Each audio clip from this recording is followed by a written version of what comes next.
ದೇಶಾದ್ಯಂತ ಇಂದು ಓಲಾ ಊಬರ್ ಚಾಲಕರ ಪ್ರತಿಭಟನೆ. ಅಗ್ನಿ-3 ಪರಮಾಣು ಕ್ಷಿಪಣಿ ಪರೀಕ್ಷೆ ಯಶಸ್ವಿ. ಇನ್ನು ಕಾಂಗ್ರೆಸ್ನಿಂದ ಸಿದ್ದು ಪತ್ನಿಯ ಉಚ್ಚಾಟನೆ.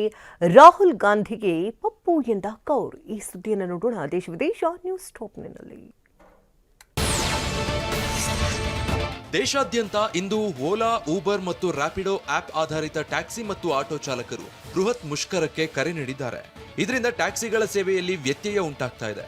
ಈ ಪ್ರತಿಭಟನೆಯನ್ನ ಆಲ್ ಇಂಡಿಯಾ ಬ್ರೇಕ್ ಡೌನ್ ಎಂದು ಕರೆಯಲಾಗ್ತಾ ಇದೆ. ಇಂದು ದೆಹಲಿಯಲ್ಲಿ ಜಂತರ್ ಮಂತರ್ನಲ್ಲಿ ಬೃಹತ್ ಪ್ರತಿಭಟನೆ ನಡೆಯಲಿದೆ. ಮುಷ್ಕರದಲ್ಲಿ ಕರ್ನಾಟಕ, ತೆಲಂಗಾಣ, ಆಂಧ್ರ, ಗುಜರಾತ್, ಮುಂಬೈ, ದೆಹಲಿ ಸೇರಿದಂತೆ ಕೆಲ ರಾಜ್ಯಗಳ ಒಕ್ಕೂಟಗಳು ಭಾಗಿಯಾಗಲಿವೆ.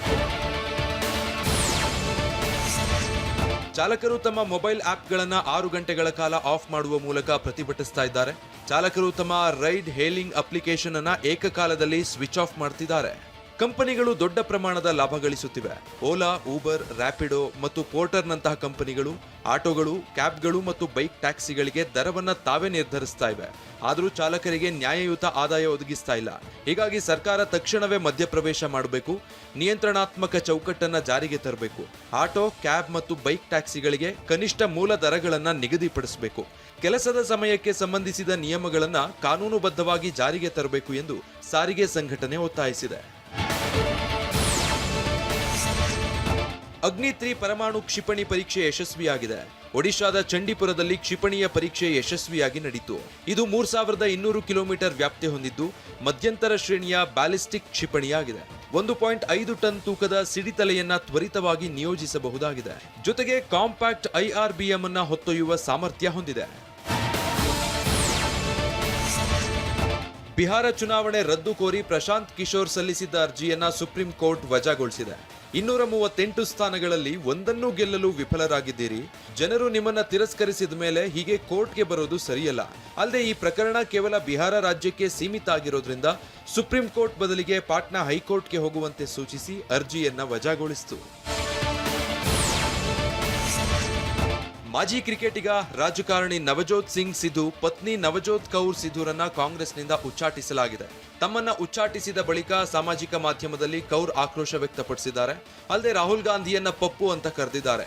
ಪಪ್ಪು ಎದ್ದೇಳು, ಸತ್ಯ ಹೇಳೋದನ್ನ ಕಲಿ ಅಂತ ಆಕ್ರೋಶ ವ್ಯಕ್ತಪಡಿಸಿದ್ದಾರೆ. ಪ್ರಧಾನಿ ನರೇಂದ್ರ ಮೋದಿ ಅವರು ಇಂದಿನಿಂದ 2 ದಿನಗಳ ಕಾಲ ಮಲೇಷ್ಯಾ ಪ್ರವಾಸ ಕೈಗೊಂಡಿದ್ದಾರೆ.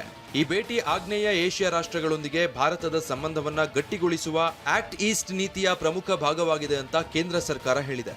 ಭಾರತ ಮತ್ತು ಮಲೇಷ್ಯಾ ನಡುವೆ ಸೆಮಿಕಂಡಕ್ಟರ್ ಪೂರೈಕೆ ಮತ್ತು ತಾಂತ್ರಿಕ ಸಹಕಾರದ ಕುರಿತು ಮಹತ್ವದ ಒಪ್ಪಂದಕ್ಕೆ ಸಹಿ ಬೀಳುವ ನಿರೀಕ್ಷೆ ಇದೆ. ಭಾರತೀಯ ರಿಸರ್ವ್ ಬ್ಯಾಂಕ್ನ ಹಣಕಾಸು ನೀತಿ ಸಮಿತಿ ನಿನ್ನೆ ರೆಪೋ ದರದ ಕುರಿತು ತನ್ನ ನಿರ್ಧಾರವನ್ನ ಪ್ರಕಟಿಸಿದೆ. ಈ ಬಾರಿ ತನ್ನ ಮಹತ್ವದ ಸಭೆಯಲ್ಲಿ ರೆಪೋ ದರವನ್ನ ಬದಲಾಯಿಸದೆ ಯಥಾಸ್ಥಿತಿಯಲ್ಲಿ ಇರಿಸಿದೆ. ಈ ನಿರ್ಧಾರದ ಪ್ರಕಾರ ರೆಪೋ ದರ 5.25ರಲ್ಲೇ ಮುಂದುವರಿಯಲಿದೆ. ಹೀಗಾಗಿ ಸಾಲದ EMIಗಳು ಬದಲಾಗದೆ ಉಳಿಯಲಿದ್ದು EMI ಪಾವತಿದಾರರಿಗೆ ಭಾರಿ ನಿರಾಸೆಯಾಗಿದೆ.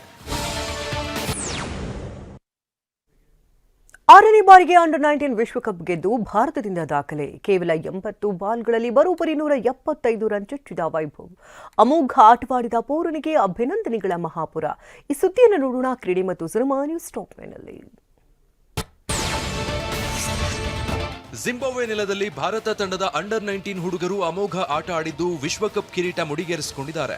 ಟಾಸ್ ಗೆದ್ದು ಬ್ಯಾಟಿಂಗ್ ಆಯ್ದುಕೊಂಡ ಭಾರತ 9 ವಿಕೆಟ್ ನಷ್ಟಕ್ಕೆ ಬರೋಬ್ಬರಿ 411 ರನ್ ಸಿಡಿಸಿತು.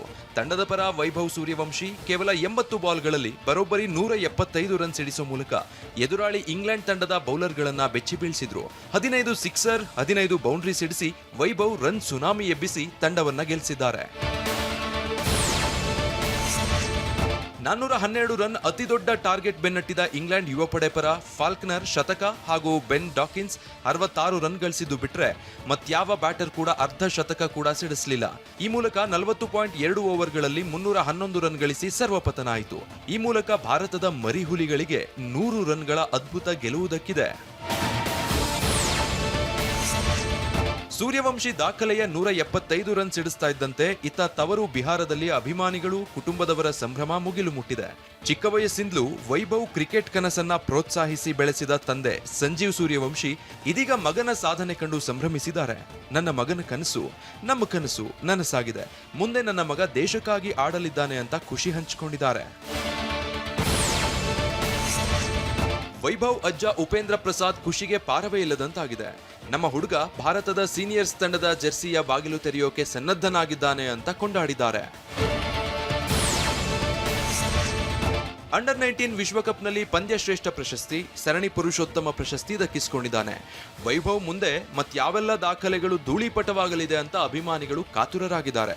175 ರನ್ಗಳ ದಾಖಲೆಯ ಆಟ ಆಡಿದ ವೈಭವ್ಗೆ ಅಭಿನಂದನೆಗಳ ಮಹಾಪೂರವೇ ಹರಿದು ಬರ್ತಾ ಇದೆ. ಸಿಎಂ ಸಿದ್ದರಾಮಯ್ಯ, ಕೇಂದ್ರ ಸಚಿವ ಕುಮಾರಸ್ವಾಮಿ ಸೇರಿ ಅನೇಕ ಗಣ್ಯರು ಶುಭ ಹಾರೈಸಿದ್ದಾರೆ.